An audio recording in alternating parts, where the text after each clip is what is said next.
Жақсы ұстаздың шын мәңгілік пайдасы, өзіне обал арзан дәріс айласы. Ұстаз болу бақыт, әрі абырой, ұстаз деген шәкірттердің айнасы деп қымбат Әбілда қызы жырлағандай, мұғалім болашақ ұрпақтың бағбаны, келешектің кемелдендірушісі, баланың бойына біліммен бірге тәрбие сіңіруші, жанына жарық сәуле сеуіп, көкірегін нұрландырушы. Мен осынау мамандықтың иесі болуды кішкентай кезімнен, яғни бастауыш сыныптан бастап армандадым. Асқақ арманым орындалып, бүгінгі таңда Каспий өңірі болашақ колледжінің 1-ші курс студентімін. Мен саналы ұрпақ үйірмесінің мүшесімін.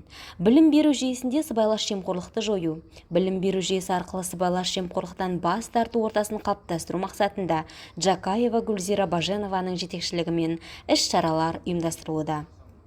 Үйірме 5 бөлім бойынша жүргізілуде. 1-ші бөлім саналы ұрпақ жобасы, жастарды парасаттылыққа баулу жобасы бөлімі, студенттерді саналы ұрпақ үйірмесі, адал ұрпақ еріктілер үйірмесі, парасатты азамат бұрышы, адалдық дүкені туралы мағлұмат беруге арналған. 2-ші бөлім шетелдерде сыбайлас жемқорлық туралы ұғымдардың даму тарихы бөлімі, жалпы шет мемлекеттердегі сыбайлас жемқорлық ұғымының қалай пайда болғанын студенттер түсінеді. 3-ші бөлім сыбайлас жемқорлыққа қарсы сана ұғымы бөлімінде студенттерге сана ұғымы бірнеше сатыда түсіндіріліп, әрқайсысының қоғамда маңыздылығы туралы насихатталады. Академиялық адалдықпен жалғасады. 4-ші бөлім жазушылар мен ақындардың еңбектерінің әлеуметтік мәні бөлімінің ерекшелігі, өлеңдер мен шығармаларын талдай отыра, әр студент өзін-өзі саналы тұлға болуға итермелейді.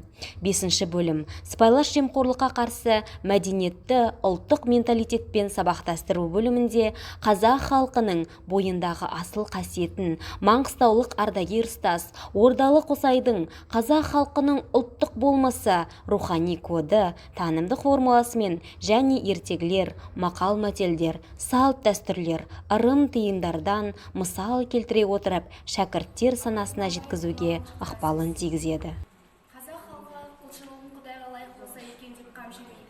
Тек жұртпен бірге шырылып тұрып жүрсек болғаны дейді. Саудагерде бар мүмкіншілік келгенде. Тапқаным осы, алсаң ал, әйтпесе мен сен үшін жерден мал қазанба дейтұғын болушы еді ғой. Құдай тағаланың дәл сол саудагердей жарық етемін дейді.